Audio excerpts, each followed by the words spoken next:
নমস্কার বন্ধুরা, রান্নার রচনাতে আপনাদের সবাইকে স্বাগত। আজকে নিয়ে চলে এসেছি পাকা আমের বড়ার রেসিপি। পাকা আম দিয়ে যে এত সুন্দর বড়া বানানো যায় সেটা বাড়িতে না বানালে বিশ্বাসই করবেন না।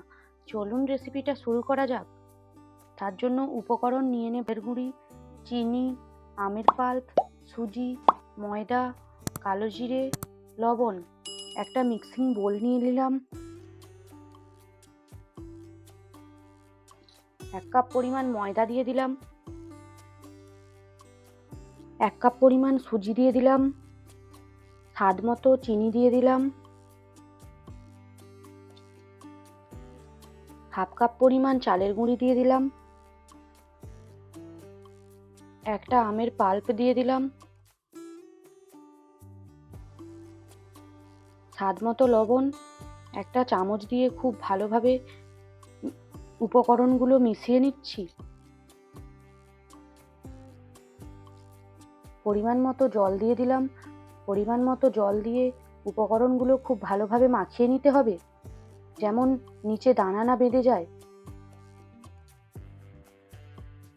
একটা স্মুথ ব্যাটার তৈরি করে নিতে হবে।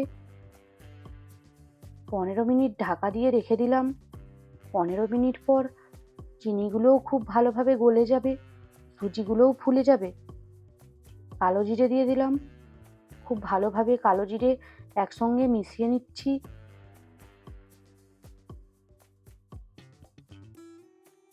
গ্যাসের ফ্লেমটা অন করে কড়াই গরম করে নিলাম।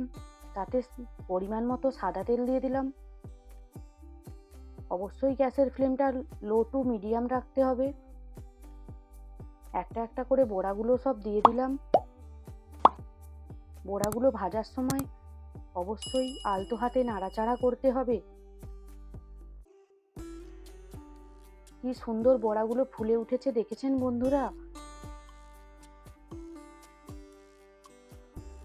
লাল লাল করে বড়াগুলো ভেজে নিলাম। একটা পাত্রে বড়াগুলো তুলে নিচ্ছি।